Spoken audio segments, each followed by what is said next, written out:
Hello everyone and welcome back to another episode of Behind the Smile. Today here in the studio with me I have Boaz Gilboa. Beau is a unique blend of science and healing with a background that spans industrial chemistry, environmental science, osteopathy and NLP. Guided by the belief that truth is not absolute but a perspective shaped by the present moment, Beau brings a deeply reflective and multi-dimensional lens to healing. His work explores the intersection of trauma, the nervous system, and human behaviour, and how we can reclaim our power through awareness and inner work. After walking through the pain of divorce and family breakdown in 2022, Beau turned to 12-step fellowships including ACOA and CODA, where he experienced a profound shift, one that surpassed even his earlier work in the sister program NA. This journey led him to exploring EMDR and eventually to founding MindCalmr, a platform committed to making high-quality EMDR therapy free and accessible to all. His mission is clear: to help people move beyond inherited beliefs and internalized trauma and into lives rooted in truth, freedom, and emotional safety. Now, Beau and I were recently introduced to one another through my dad, Rod, who insisted that you would be a phenomenal guest for the show. So, pressure. No pressure, but I am so excited for this conversation today. So without any further delay, Beau, welcome to Behind the Smile. How are you today? I'm great. Yeah, as I was saying, I'm really pleased with myself today. I've been working on a creative project, which may be grandiose, but if it pulls off, it'll be wonderful. And if it doesn't, it's fun to do. So that's been my morning. I instantly can understand why my dad is such a fan of you. You've got very similar energies. And this beautiful, outlook on life where anything is possible from the short time I've known you. And I love that. That's awesome. Cool. Well, let's dive into some nice, easy questions to get this interview going. It's a great opportunity for our audience to get to know a little bit more about you. So, Beau, can you tell me, where do you live? What does an average day look like? And what do you do for fun? Right. So where do I live? I'm in Brighton East. Recently moved there about a year ago. Loving that space. So that ties in, well, let's go my average day. So Tuesday to Friday, I would wake up at 6 a.m., do my morning meditation and my own version of prayers and affirmations. And then I would go to work as an osteopath for the day. Then depending on the day of the week, for fun, I will so on a Wednesday afternoon, I crew on someone else's yacht. Oh! Yeah, just down in Sandringham. How so cool. It's perfect. Yeah, really fun. My main job is just to be heavy and keep the boat balanced. Yeah, your requirement. Important job. Important. And then what else do I do? Pickleball, dancing. I dance something called Sarok. Oh, what is Sarok? I describe Sarok as the upper body moves are the same as salsa, so it looks really cool, but the footwork is idiot-proof. So it's really easy. Yeah, so with salsa, it took me, after years, I still couldn't really lead a dance on the dance floor. I just felt foolish. In Sarok, in 6 weeks, I can just go have a decent dance with anyone on the dance floor, so it's a lot of fun. I love that. Now tell me, where is this accent that I'm detecting from? Pommy. Yeah. And when did you move to Australia? 20 years ago. Wow. That's a decent amount of time to be in this country. Would you ever go back home, or is this home now? It's definitely home. Yeah. My kids are here. I don't have any family back home. I'm an only child and my folks passed away decades ago. So there's friends there, but we'd rather meet in the middle like Thailand or something. Oh my goodness. Who wouldn't want to meet in Thailand? Yeah, exactly. I just started watching White Lotus with my fiance, just to come, we're a huge fan of the show and we just started the latest season and all of a sudden I'm just dreaming of Thailand again now. I'm like, oh God, it's so beautiful. Oh, it is. Awesome. Well, I want to dive straight into the photo that you have chosen to bring in today. So Beau, when we spoke, I asked you to think about a photo from a time in your life where you were hiding behind a smile. So you were presenting one version of yourself to the outside world, but the reality was, your internals didn't match your externals. Could you please describe for our audience what we're looking at here? I'll bring it up on the screen for those watching. Sure. Could you describe for us the photo and what was actually going on for you at that time in your life? Yeah, it's funny. When I sent you the photo, I didn't realize just how raw that still is.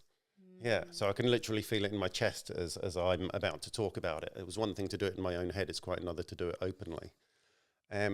So the photo is of me and my 3 kids back in, I think it was 2022, in Halls Gap. Me, my 3 kids, and my ex-wife. There's a lake behind us, and we've gone on these electric bicycles that look like motorbikes that kids are allowed to use. It was all a lot of fun. So looking at the photo, it all looks like, woohoo, happy family holiday. And in a way, that moment was, because the kids were oblivious. Yeah. But I hope it's okay to talk about this. But just a few days before that was Passover. And at that Passover, giant meal, the whole of my ex-wife's family, her dad punched one of his grandchildren, not my kids, someone else's kids, in the face for breaking a very minor religious law. Yeah? You're not supposed to speak after you've washed your hands before you break the matzah, the bread. The kid spoke. Whoosh. Yeah? Me and my middle child were the only 2 that saw that. The boy who was hit was told to go join the queue and wash his hands again. I was the only one that went over, because at this point he was like a stunned mullet. He just did as he was told and just sort of like marched over like a half zombie, not crying, not anything, just not really present. So I was the one that went over and said, listen, are you okay? Granddad was a bit of a dickhead there. That's when he burst into tears, ran to his mum. His mum was super supportive of him. Everyone else simply denied that happened. Now, interestingly, the next day, even his mum said, no, I don't think that actually happened. Wow. Full on. Yeah. So while we were away in Halls Gap with this same family, because we went away with lots of families, I was trying to just get the dad of the kid to acknowledge what had happened to his son and support him. Like, he didn't have to tackle the puncher, but I did feel he needed to support his son and just go acknowledge this is real. No gaslighting here. Yeah, let's be real. And that just, when I brought that up, my ex-wife would support her husband, not me, and join the family pattern of deny. Yeah, there was nothing to see here. And that was really the beginning of the end of the marriage. Like, I can't live with this level of dishonesty when kids are getting hurt. Wow, that must have been really hard. What was going on for you? I know for me, when I decided to leave my marriage, there were no kids involved, but that was still a process, a 12-month process of grappling with the decision and the impact and what life would look like, you know, stepping into the unknown and giving up a future that I thought I was so clear on. I mean, what was the internal process that you went through to come to that decision? Oh, it was a long process.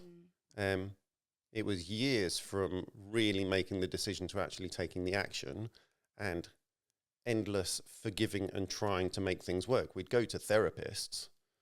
We tried 4 different therapists. So I don't know, I don't want to sound like I'm bagging, but we would go to the therapist would give us homework, I would do the homework, and she would do it for a day or 2 and then refuse. And then things got concerning with one of our last therapists. So by the way, I had joined Narcotics Anonymous at that point because I used to be a massive weed smoker. That's all I ever did. So a little sidetrack with Narcotics Anonymous.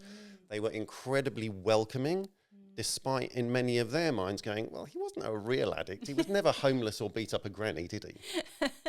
But that was my rock bottom, and they accepted that as my rock bottom. Of course. Yeah. Yeah.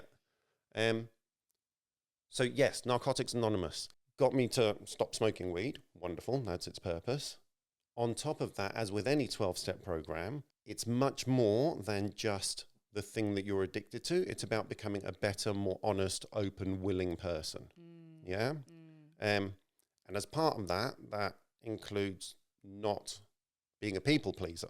Right. So we were in a therapy session, and the therapist says to my ex-wife, so what is it that you don't like about him doing Narcotics Anonymous? And her response was, he's so much less obedient now. Obedient? What am I? A dog to be slapped? And the therapist just goes, yeah, I get that. No. 100%. What? Yeah. So I was very concerned with that. Must I suspect. have been alarm bells going off. Correct. This therapist clearly does the same to her husband. Yeah. Exactly. You bring up such an interesting point there where when people do go into 12-step fellowships, generally because they are grappling with something in their life which is causing a lot of consequences, a lot of destruction, and so they step into one of these fellowships to get support around that. And you're absolutely right that step one is to remove the thing that is causing the destruction. So for my own experience, that was remove alcohol and drugs. But that's step one. And then it's like, okay, now you need to go back and figure out all of the reasons, the way you moved through life, your patterns of behavior, your negative core beliefs. Like, we're going to unpack all of that so that you can become a person who doesn't need that substance to cope and manage with life. But as a result of that, you transform, you evolve and you grow. And if you are in a relationship with somebody who, they don't have to be in a 12-step fellowship themselves. It's helpful if they are, but they don't have to be, and when I say that, I mean something like, say, Al-Anon, if they weren't an addict or an alcoholic, or if they didn't prescribe to any other sort of fellowship. But there has to be a willingness to grow, because if one person is growing and the other is not, then you'll leave them behind. Exactly. Yeah, it must be hard. Yeah. And so help me with the time frame here. What year was it that you went into Narcotics Anonymous? It would have been that same year. Right. So sort of 2022, yeah. You'd started to realize that what did your relationship with weed look like, and how bad did it need to get? Because we also know everybody's bottom looks different. Yeah. What did that look like for you, and how did you actually get to the point of going, I'm going to walk through those doors? Okay, it's a bit of a funny story, I guess. So a friend of a friend who is actually a doctor in emergency, he had been going to NA for ages, and apparently he told me about it multiple times, and it just did not register. Like, my brain just went delete. Great. Then one day he came to see me as an osteopath, and the conversation came up again, and I'm like, I think it's time to give it a go. Yeah, it's getting in the way of my life. Like, I'm smoking against my will. There are times when I don't want to, and I feel embarrassed and an idiot for being high when I don't want to be. Yeah. So went to the ex-wife. I said, here's my bag of weed. I'm giving it to you. I'm off to Narcotics Anonymous. You look after that. Chuck it away. Do whatever you want. I'm clean from here on. So ambitious. First day. I got this. Yeah. So all well and good. Went to the first few meetings, and the first meetings I went to were a men's meeting. Oh my God, hilarious. Like, they don't hold back. It's a proper comedy session, what these people's pasts were like. And inspiring to see how far they've come. Yeah, both parts. Anyway, a couple of weeks later, there was a dance event on, and I'd convinced myself that I was going to go to it sober.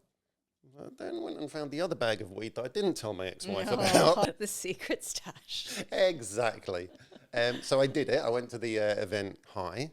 And then I came back and I gave her that second bag and I said, right, that's it. I want you to chuck it all away. I can't chuck it, but I want you to actually chuck it away.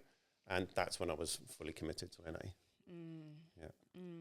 And tell me, what surprised you most in the process of getting clean? Like, what was revealed? I mean, you mentioned the fact that there was perhaps some chronic people pleasing going on. What else was revealed about your makeup that surprised you? Controlling behavior. Tell me more. Yeah. So I've always thought that I'm the least controlling person in the world. Especially as a weed smoker, you're like, yeah, I'm chill. Yeah, I'm easygoing. Yeah. Yeah. Either come along on my journey or bugger off at your leisure. So I didn't realise that do as I say or bugger off is totally controlling. I'm giving them a choice to bugger off. No, they have to do what I say or I reject them. Totally. Yeah. So when my sponsor said that to me in step 5, when we go through our character defects, I'm like, what do you mean I'm controlling? You're talking about the wrong person. Yeah. It's like, how can you not see it? And it still took me ages. Yeah. Yeah. That's so true, isn't it? Yeah. It's like giving people that ultimatum is essentially you have complete control in that situation. You don't have to do what I say. You're welcome to bugger off, but I'll abandon you. Yeah, wow. So that you, at the end of the day, are holding the power. 100%. Tell me, where did you learn that behavior? Because that doesn't just come up, does it? There's something in childhood or some way That's totally dad. Yeah, right. Yeah. Yeah. So do you feel like you mirrored the behavior? So I've got this weird theory that if we dilute the harms done by our parents by half in our lifetime, we're winning. And may our kids do the same. So just dilute every generation by half. Yeah, to aim for perfection is unrealistic. Of course. Yeah, so I'm less than half as controlling as my dad was.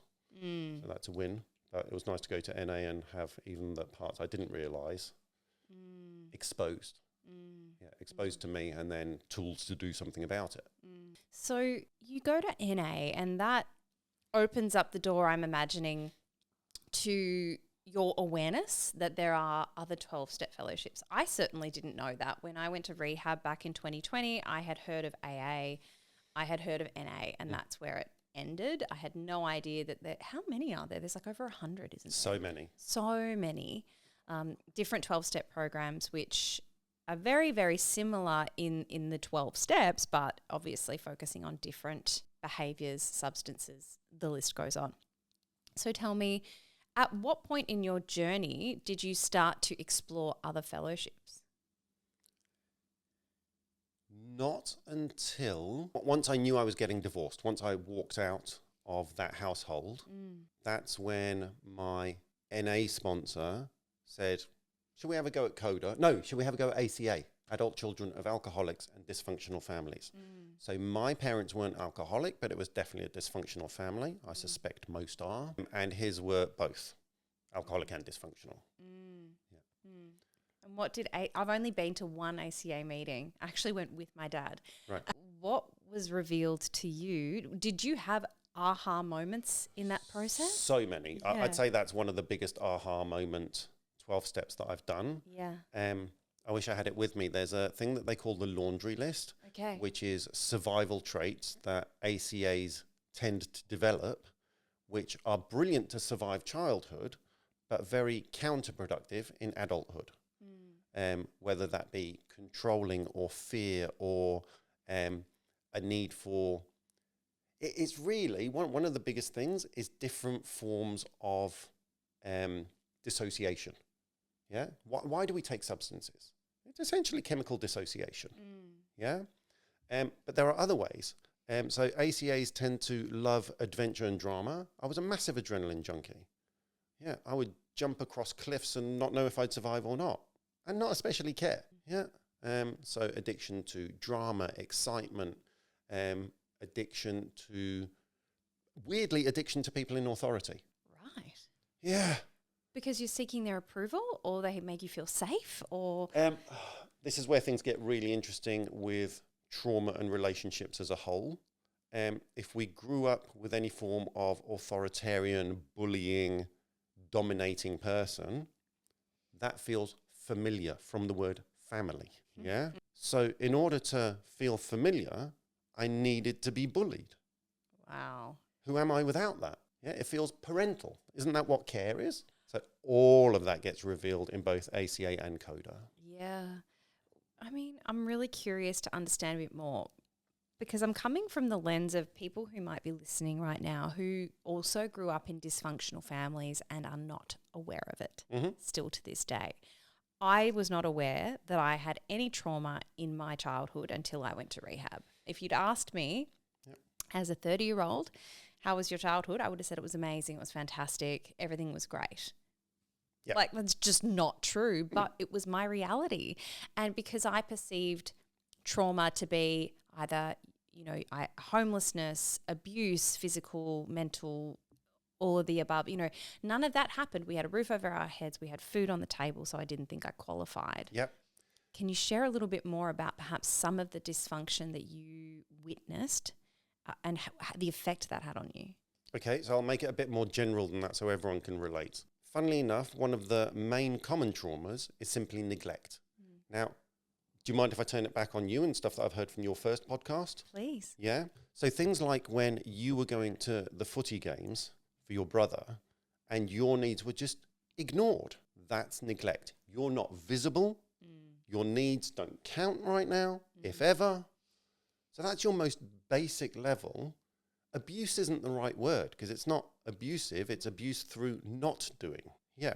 So anywhere like, what's his name? It'll come to me in a minute. Gabor Mate talks about how really all a parent needs to do, the basics are mirror, validate, empathize. Yeah, it's as simple as that. Beyond that, it makes not much difference to a child's well-being. Yeah, whether they have an iPhone 2 or an iPhone 14 exactly. isn't what makes them wholesome and feel whole. Yeah, it's being seen, heard, understood. Yeah. This might be a bit of a tangent, but I just have to go there because it's come to mind. How do parents offer those 3 qualities? What were they again? Empathy? Yeah, mirror, validate, empathize. Mirror, validate, empathize. How do you do that when you have multiple children? Because so in that instance, right, where we were going and playing, we were going to my brother's football games. You know, I think that could have, my parents perhaps could have. It would have been easier. There was only 2 of us, is what I'm trying to say. To be able to go, all right, Ash is over there, but is she being looked after? Is she having her needs met? You know, what if you've got 3 or 4 kids and they all need you in different parts, and you're working full time and you're doing this, and you're like, I feel for parents who are in that situation. Like, how do you do the best to offer that to all children when you're being pushed and pulled from all directions? I think it's really difficult. The more kids you have, the harder it is. And that leads into a whole other form of dysfunction where when there's a lot of kids, the eldest kids end up being parentified early and lose their childhood. Yeah. How do you do that? So the thing is, it doesn't have to be done all the time. Even if you just make, say, an hour during the week for that, where it's just personal one-on-one time. So one of the things that I tried to set up in our household when I was married with the 3 kids was each weekend, one would take 1 kid, one would take 2. Yeah, and just do something, whether it's go to a cafe, paddle boarding, whatever it might be. And you might have noticed, like, when you're cooking with someone, the fact that you have a lot of time together with nothing in particular to do other than this task brings up conversations that would never normally happen. So that's what we noticed with the kids. Yeah, so if we're paddle boarding for the day, we might talk about the fish we just saw, but then comes up the whole thing about school and what's happening and what's tough for her and what's good for her. And yeah, so it's about making a little bit of time where possible as a routine. I think the routine is the key. Yeah, I really like that suggestion of trying to find one-on-one time, even if it's just once a week. And I so agree with, it's the conversations you have in between the spaces. I think about, you know, I catch up with my girlfriends, you know, we're all very busy these days, and, you know, we'll go for dinner or we'll go for a walk, and it's great. But what I love more than anything is when we go away together, and it's the random conversation that you're having as you go to grab your coffee in the morning. You know, like Absolutely. It's like the pressure's off and it's just so free flowing and organic. It feels, I don't know, that's where I feel like it's just such deep, rich connection. Yeah. And then what about parents? I mean, how do you make sure that you're then also giving the appropriate amount of time and affection to your partner when you've also got all of these little people that need you? Absolutely. I wish I had the answers for all of this. It's just a lot, isn't it? Yeah. So this is where things get interesting as well. It's now been decided by, like, the psychology world that giving kids too many after-school activities is a form of neglect. Oh, right, because it's almost like parenting by proxy. There is no parenting. It's an activity to get you out of the way. Yeah, wow. Yeah. Hang on, I've just got to get my mind to catch up on that because I spent Do you want me to say it again? I mean, that's just, it's so interesting. I really feel for parents right now because it's almost like you're damned if you do and you're damned if you don't, because at the same time, what's children the happy would be balance? Correct. And if my friend gets to play this and that, then why can't I? So first of all, if the kid's truly passionate about it, that's one thing. But there's a lot of parents pushing them just to do activities. Yeah. Yeah. No, it makes so much sense. Wow. Okay. Thank you. Thank you for helping me with our sidestep into parenting. I didn't think we were going to go there today, but I do find it really fascinating. Don't for a minute think I get it right all the time. That's it. Yeah. So there are times when I am rested. It's the opposite of the HALT. So in HALT in 12-step, you call it HALT. Don't try and do anything or any big decisions when you're hungry, angry, lonely, or tired. Yeah. So when I'm in any of those states, I'm neither a good partner nor a good parent, or at least a less good partner and less good parent. Yeah. And then I have to actively take time to recharge, which for me might just be going for a walk around the park or mountain biking for an hour, some solitude time, and then I'm a much better parent again. Yeah, I have capacity to listen again. Yeah. It is so important to be able to take that time and space just to almost regroup your thoughts. I think I'm exactly the same, especially if I'm feeling overwhelmed. I know I'm not in a great position to make any important decisions. Yeah. Just taking like 5 minutes can be such a profound shift, regulating your nervous system, coming back into your body and being like, okay, what do I need to do? You know, you become much less reactive in that space, I have found anyway. Okay, so I want to go back to the 12-step fellowships that you've explored, because I know that there's more there. Tell me, out of all of the 12-step fellowships, you know, ACOA and CODA, and then you went to DA, which is Debtors Anonymous, which one cracked you open the most? Oh, that's really hard to say. They all opened different cracks. So I guess in a way, NA, but only because it was the first. ACA, looking at my parents and totally reevaluating my upbringing, exactly like you said. I thought I had the way I put it, so my folks passed away ages ago. I always used to say that I had great parents for a short time. A lot of poor buggers have crap parents for far too long. But then doing ACA, my parents weren't that great. There was an awful lot of neglect and really weird stuff between them.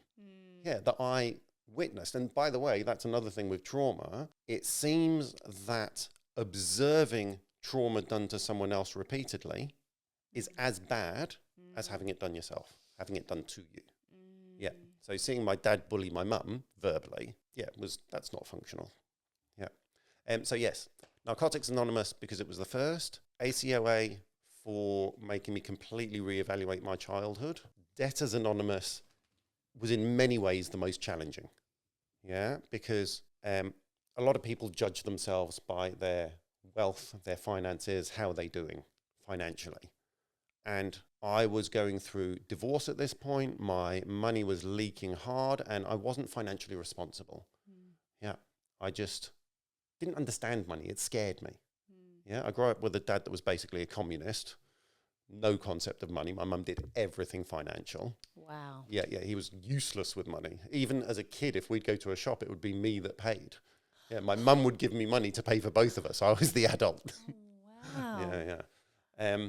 So yes, DA challenged some massive perceptions that I had about money and self-worth. The big one it did for me was a whole new way of self-worth without being a lunatic. It was incredibly calming, that one. Tell me more about that. How did you get self-worth out of being able to manage your finances? That's a good question. How do those two fit together? Because it looks at much more than just the money itself. Like with all 12 steps, it looks at what are the triggers. What was I really trying to do by being irresponsible with money? And the answer to that was this nihilistic belief that nothing matters. Screw it. Spend the money, make the money, do make it, don't make it. What do I care? It's all, the whole of life is meaningless twaddle. Yeah. And DA is the one that turned that around. My life has value just for being alive, which means that it's okay to be responsible for my finances. It stopped a clash of values that was in me. Can you help me understand, because step 1 in any 12-step program is admitting powerlessness. How do you do that in DA? We were powerless over, that's terrible. I've forgotten exactly what we say. We admitted that we were powerless over spending money. I can't remember. I'd have to look that up. Yeah. So it's getting a sense of the behaviors that currently exist around that are unmanageable. Yes. Yeah. Okay. That makes sense. Yes. And now for anyone listening along who, because we are using acronyms here, CODA. Yeah. Codependence Anonymous. Okay. So this feels like a big buzzword, you know, codependency. A lot of people are talking about it. What the hell is it for someone who doesn't understand? Yeah, great. So first of all, let me dispel a massive myth about codependency. You're not codependent on someone. Yeah. You are either are or are not codependent. And frankly, I think we're pretty much all codependent. So what does Codependence Anonymous aim to do? So step one in Codependents Anonymous is we admitted we were powerless over other people and that our lives had become unmanageable. Yeah. So for example, I'm powerless over my ex-wife's family. I can do nothing to stop that man from punching another child. Yeah. How do I come to terms with that? 12-step program, CODA. So the way I like to describe codependence in simple terms is don't be a bully, don't be a doormat. And that includes to yourself. Yeah. So if we're having extreme negative thoughts, we're simultaneously the bully and the doormat. I'm a piece of crap. I got that so wrong. I'm a useless human being. That's the bully. And the other part of me is like, oh, well, I didn't mean to. Yeah. So it's don't be a bully, don't be a doormat to yourself and to others. Yeah. I feel like when people think about codependency, a lot of the time it's, for instance, say somebody who can't not be in a relationship. Mm-hmm. Is that one way that it can manifest? Absolutely. That's one way of manifesting it. So another way of putting it is that we either become the higher power and control other people, or we give away our power and make someone else our higher power. So if someone is feeling so empty that they need someone, a person, to be their higher power, of course they need a relationship. Otherwise, their life is meaningless in their point of view. I remember what really landed for me, the penny drop moment, was when it might have been my therapist at the time, we were talking about it. And previous to my existing relationship, the way that I used to exist in relationships was my well-being was so dependent on the emotional well-being of my partner. And so what that would look like is if they were in a bad mood, it would affect me so deeply. I would make it mean that I had done something wrong. You know, if my ex, you know, just perhaps was giving me the silent treatment, or which is not a nice thing to experience. I'm not discounting that, but I would feel like my heart was being ripped open out of my chest. You know, I couldn't handle it.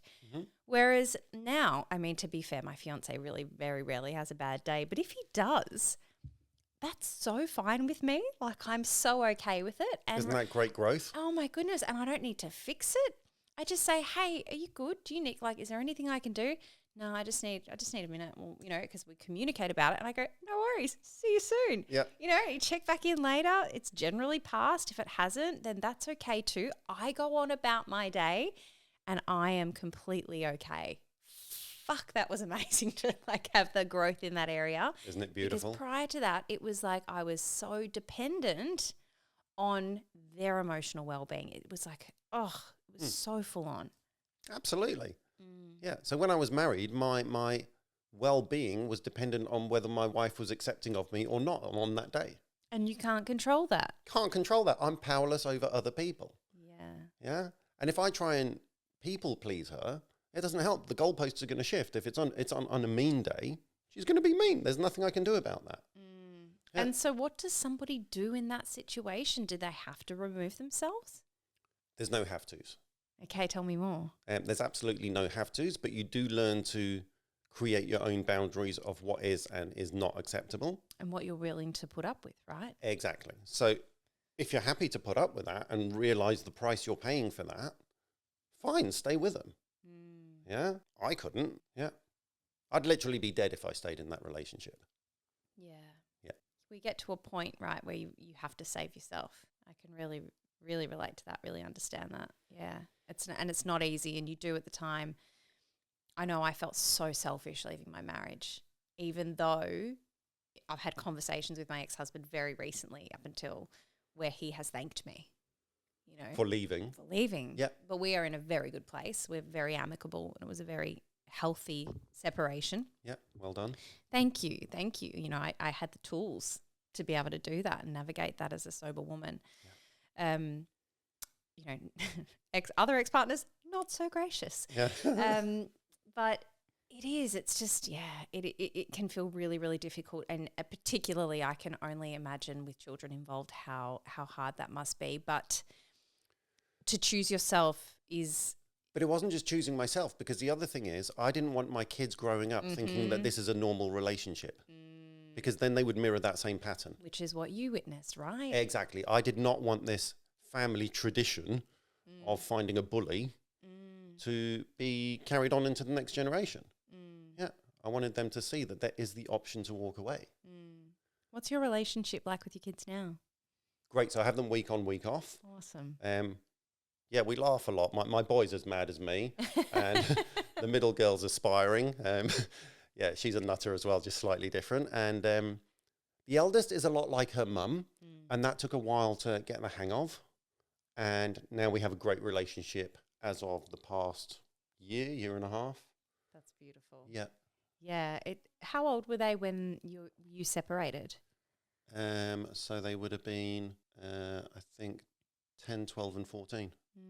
So it's like right in those, early teenage to teenage years, which I know for a lot of people, they would think to themselves, I'm just going to wait until they finish school, or I'm just going to wait until, but to your point, the behaviors that they're observing and then starting to match and mirror and then potentially later create, that's happening in the real time. So it's like no time like the present, really. If you know, you know. Yeah. Yeah. So we've spoken a lot about the 12-step fellowships that you've explored and the growth and what you've taken from those, but then you've also gone down the path of traditional therapy and EMDR. Can you tell me about that time in your life, how that door opened and what you discovered as a result? Sure. So EMDR stands for eye movement desensitization and reprocessing. When it's done with the therapist would get you to think of something that was bothering you and then wave their fingers in front of your eyes. Your eyes move from side to side. That puts you in a slight dream state, like REM sleep, rapid eye movement sleep. And what that does, that dream state, I'm tying a lot of things together, but one of the major purposes of dreaming is actually to desensitize and delete emotions. Yeah, that's just a scientific realization of the last few years. So if we can do that, we can desensitize and reprocess past traumas. In other words, what we're doing is turning triggers down. So I don't know, let's say someone witnessed an explosion and now the smell of diesel triggers them. Yeah, so EMDR is a great way to get them to just go, smell of diesel, whatever. Yeah, de-triggered. And it literally gets to that point. Wow. Yeah. So yes, traditionally, any therapists out there, sorry if I'm pushing the boundaries, but I push boundaries. EMDR, traditionally done with a therapist, at least $200 an hour, if you can even get in with someone. So as effective as it is, it's very inaccessible. I read a book called The Body Keeps the Score. It's very trendy. What a book. What an amazing book. Read that in rehab. I was like, mind blown. Exactly. How the autonomic nervous system, fight-flight nervous system literally controls your behavior in a big way. Right. A bit that most people seem to have missed, skimmed over. The guy who wrote the book, Bessel van der Kolk, went to Africa and with a whole bunch of different people speaking different languages, all he ever learned in each language was notice that, what's next? So when we do EMDR, I don't know, let's say you're thinking of an explosion that rattled you. Think of that explosion, da-da-da-da-da-da. What comes up? Say the first word that comes to mind.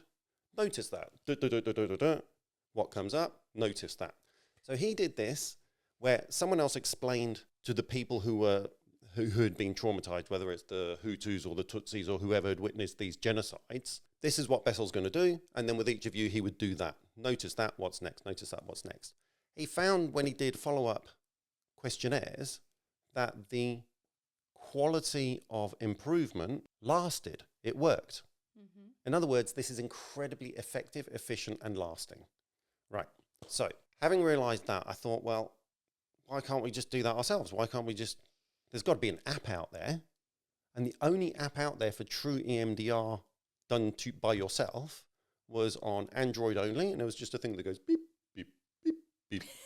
Yeah, that's it. That's all it does. Yeah. So I tried that for myself during the divorce process and noticed I could just, the rage, the insanity of their behavior could, or the insanity of me trying to fix that behavior could just be diminished so that I could get on with my day, not be consumed.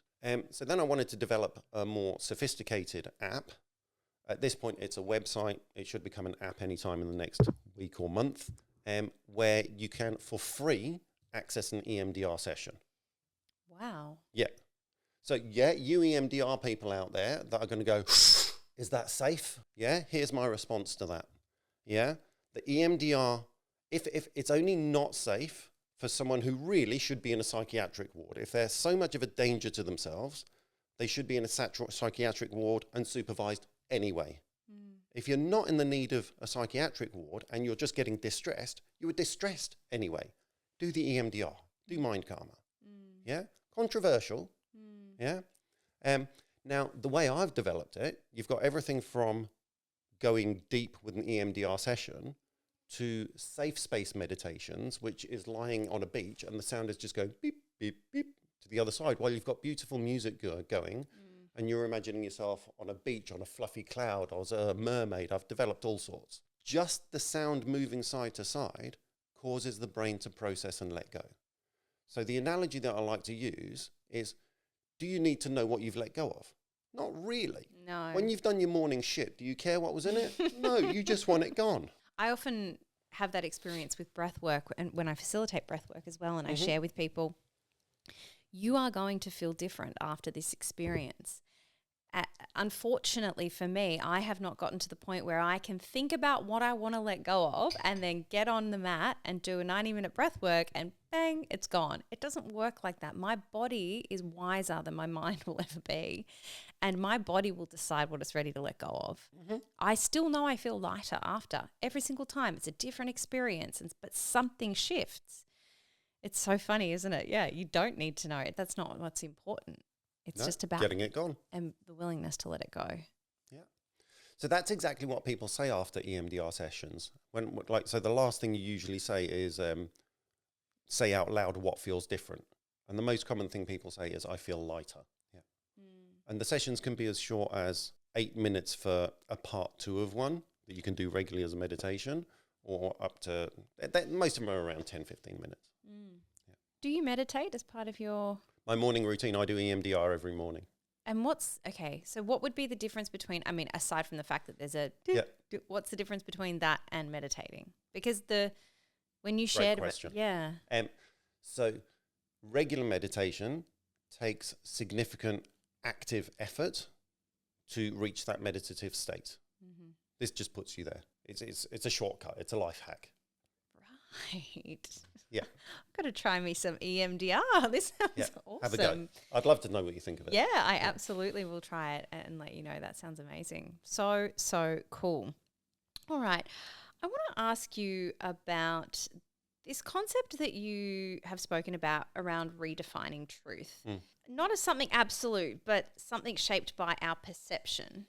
And I want to know how that philosophy has shaped your healing approach. Yeah, great question. I hadn't actually put those two together. Okay, so let's answer the first part first. Is truth absolute? So as a scientist, I know that the answer to that is always no. Yeah, it's as much as we know at this point. So at the risk of getting boring, if we have normal Newtonian physics, which is what we know about how things move, that's what makes the planets spin around the sun and the galaxies around each other. That's normal Newtonian physics, yeah? Gravity pulls, things move. That works from our perspective of daily life. But as soon as you get onto the massive scale, Newtonian physics stops working. We have to use relativity. So Newtonian was true, but only partially true, yeah? Then we get to relativity, which is a whole new world, which works on the massive scale, but it doesn't work at the particle scale. We have to go to quantum physics for that. So is relativity true? Yes, partially true. Is quantum physics true? Yes, partially true. They're all partial truths. There is no absolute truth. Everything has more complexity than it first seems. Yeah. So how has that shaped my recovery? I think CODA, which is the one that I still do most regularly, CODA has enabled me to let go of rigid thoughts of how people should be, how communities should be, how I should be. Yeah. It lets go of the shoulds. Yeah. Newtonian physics should work, but it doesn't. Not when we're talking the planetary scale. It's almost like, I often talk about in your healing journey, you've got to have compassion for yourself as well. And I think that when we can approach it by letting go of the shoulds and just having some acceptance around what is, it just allows for the journey to be softer. Because, this work is not easy. And it takes a courageous person to step into this and to say, you know what, I'm actually going to look at my stuff now. And I'm going to attempt to evolve and grow and change for the better. But it's painful, you know, and I would say that recovery is not the easier, softer way, but it's certainly the better way in the long run, you know. It's also less painful. Totally. Because sitting in your shit for decades is not great. It's horrible. It is, yeah. Yeah. How long was it for you before you went from that real dis-ease and discomfort of the existence you had to feeling free? That's not a linear question. It's not a straight line question, because what 12-step has done for me is build up my resilience, my robustness. Far fewer things knock me over, knock me sideways. Yeah. And there are still things that do. Of course. Yeah. So just the other week, there were more silly buggers financial stuff from the ex-wife. And I just thought, really? I thought I was free of all of this. And it sent me right into a downward spiral. Now, the difference is the old me would have been a mess for weeks to months. It lasted 3 days. What did you do? EMDR? EMDR and talk about it in CODA, in CODA meetings. Yeah. Yeah. Something so powerful about having a space where you can go and share, right? I think it's powerful in a few different ways. One is simply being heard and acknowledged. And the other is we literally do think aloud. Like the number of realizations that I've had about myself while sharing are so many. I'm like, oh yeah, I hadn't thought about it that way. There's something about speaking aloud that is powerful. And I also find often sitting in a meeting, I will have heard something 100 times. It's like what you said about how your doctor friend had mentioned NA and you just deleted it. Yep. It's like the same. I'll hear something 100 times and then this one person, for whatever reason, will say the exact same thing and it's like the heavens open up and I'm like, oh, like I get it. Yep. It just lands. Yep. Lands differently. Yeah, it is. Having that power of community, that's one of my favorite things about the fact that, you know, I was sitting in a meeting last night and I actually got really, really overwhelmed because it was a Sunday night. It was 7 o'clock. It was dark and cold outside. And I thought, well, actually it wasn't cold, but it was dark.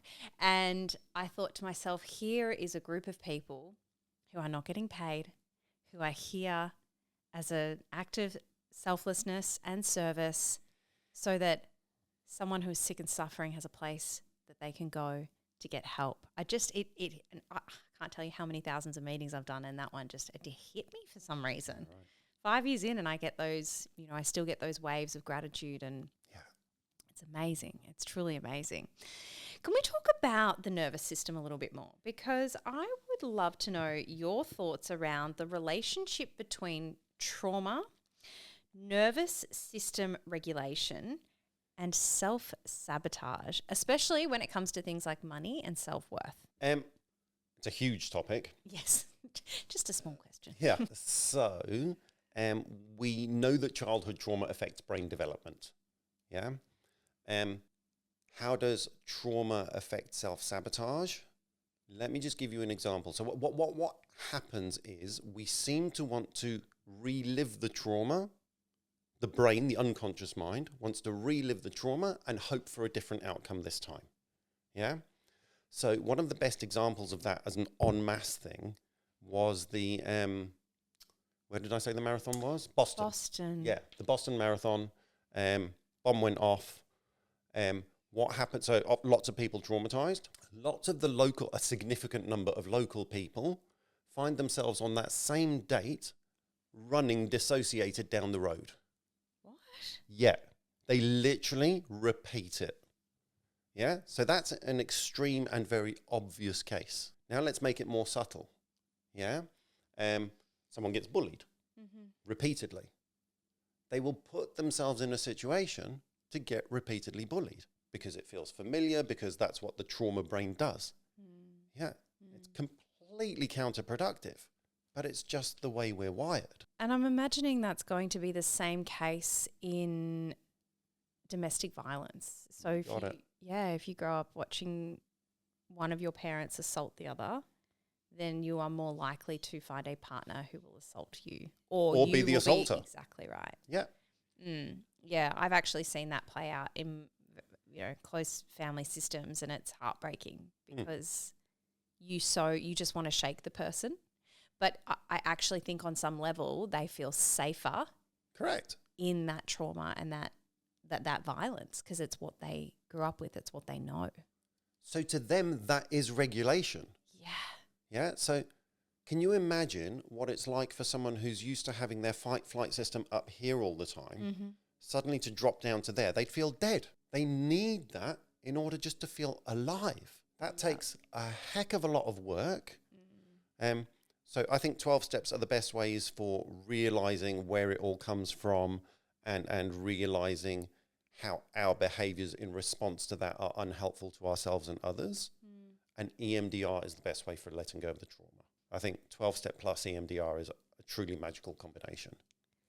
Absolutely. I'm just thinking about a client of mine who we were just having this conversation the other day, because she said, Ash, I just feel like I'm constantly stuck in my fight or flight. And this woman's been sober for 3 years and she's still got that response, you know, because of things that happened, that she had a very traumatic thing happen in her childhood, and it's still playing out. And I know how frustrating it is, because I know she's like, fuck, I've done all this work. Yeah. Why am I still, you know, but we've got to be patient and compassionate.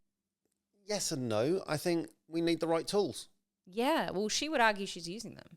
She's used all the ones so far. She hasn't used EMDR yet. Yeah, so she's done all the right stuff to improve her behavior. She hasn't done the part yet that reduces her fight-flight nervous system. Yeah. Oh my gosh, I can't wait to get people onto this app. It's magical. Sounds absolutely incredible. Yeah. So I also wanted to ask you about one of the, my understanding of the 12 steps is that they are designed to bring you into connection with a higher power, a God of your own understanding. And you've got a really nice approach to this, and a unique approach perhaps. Can you share your ideas around this concept of developing a relationship with a higher power? Sure. So when I first went into NA, I was aware that I'd need a higher power. Yeah. So me being me and a scientist, I had to create a higher power that even I couldn't argue with. Yeah. So my first higher power was progress. Yeah. If you think about it from the Big Bang, we've got all this energy that coalesces into atoms, which coalesces into molecules, which coalesces into life. Yeah. That's following a progression. We cannot deny that things have progressed since the Big Bang. Yeah. Even if we look in terms of human history, if we say 200 years ago, it was perfectly acceptable to murder, rape and pillage someone of a lower class than you. Yeah. No worries. They were poor. Yeah. We've come a long way in that. Yeah. You can walk down the street feeling relatively safe compared to 200 years ago. So progress, whether in physics or society, is undeniable. Sure, sometimes we take steps backwards, we have world wars, yada, yada, but overall, the general direction is progress.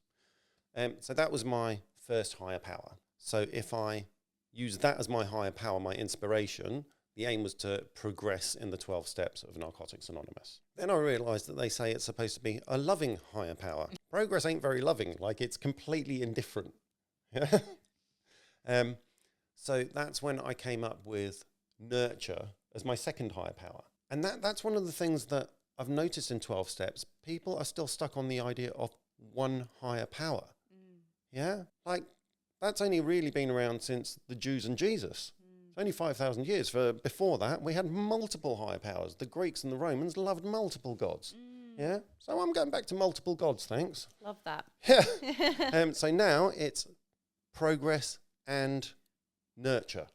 Yeah? So we're often supposed to, if we're in a difficult situation, we're supposed to ask our higher power, what should I do in this situation? So with nurture and progress, it's simple. Is what I'm doing about to be nurturing of myself primarily, and other people is a bonus? Yeah? And if I am doing something nurturing, then I'm progressing for both of us. Nurture and progress are a lovely little couple. I love that. And I love that they're not tangible. You know, I feel like some people can get really stuck into the idea of, oh, it's the ocean or it's the, you know, which is fine, like whatever, each to their own. Well, it gets really interesting. So I was thinking about this. If you could say that the sun is a higher power because all life on Earth is powered by the sun. You could say that the North and South Pole are a higher power because they're the magnetic field that prevents the sun from killing us with radiation. They're literally saving our life, the North and South Pole. Thank you very much. Yeah, exactly. Something to be grateful to. Yeah. Exactly right. Yeah, and it's endless. Yeah, that's really cool. What would you say to someone who's struggling with identifying or finding, connecting to a higher power? Look, ideally I'd say talk to me, but I can't talk to everyone. That is one of my favourite things, is helping sponsees and friends define their higher power. So I think if you want to move away from the religion-based higher powers, by all means, mine are available. You can have Progress and Nurture. You can borrow those. Yeah, all yours. And another one that a sponsee came up with recently is time, essentially pauses. So how is a pause a higher power and nurturing, or loving? When she takes the time, just don't act now, just pause. Even if it's just for 30 seconds, it gives her the ability to be more nurturing and loving to herself. So you can't say that time is loving, but it does empower her to be loving to herself. And a pause is never a bad idea. Really. Yeah. I mean, I'm sure there would be instances, but as far as I'm aware, it's always healthy to pause. Yeah. That's awesome. Yeah, most of the time it's the right thing to do. Just take a minute. Beau, you have shared so much knowledge here today, and I think I'm going to have to listen back to this episode myself to allow it all to fully land. But there is one final question that I would love to ask you, and it's a question that I ask all of my guests. So could you please share with us, what are your 3 non-negotiables that allow you to live your life today happy, authentic, and free? 3 non-negotiables for happy, authentic, and free. So one that I write down as one of my affirmations is having the right amount of solitude and the right amount of sociability, and not allowing one to encroach on the other. What else? Dance. I just have to dance. Like, it's actually part of my mental health program. I have to dance at least once a fortnight. I love that. Yeah. And you do that in a group setting? I do that in a group setting. So on a Monday I do the Ciroc, and on a Friday I'll often go to something called ecstatic dance, which is hippies dancing together. Yes. Yeah, it's lovely. You know it. I have not done it, but Dad has given it a good crack. Right, there you go. Yeah. The other equivalent of that is called 5 Rhythms, which seems to be more famous. Yes, I've heard of that as well. Yeah, right. A lot of fun. Awesome. Yeah, so those 2. And do I have a third?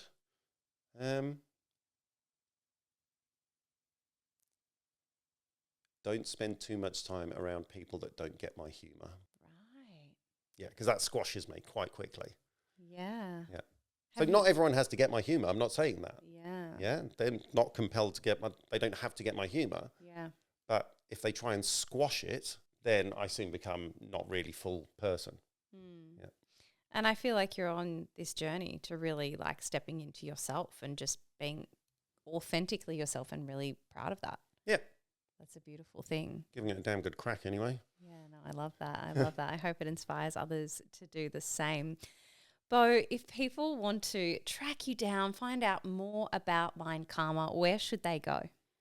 So the easiest way is mindcalmr.com. Now, it's a bit of a weird spelling, so it's MindCalmr.com. Just contact me through there. All the emails come directly to me.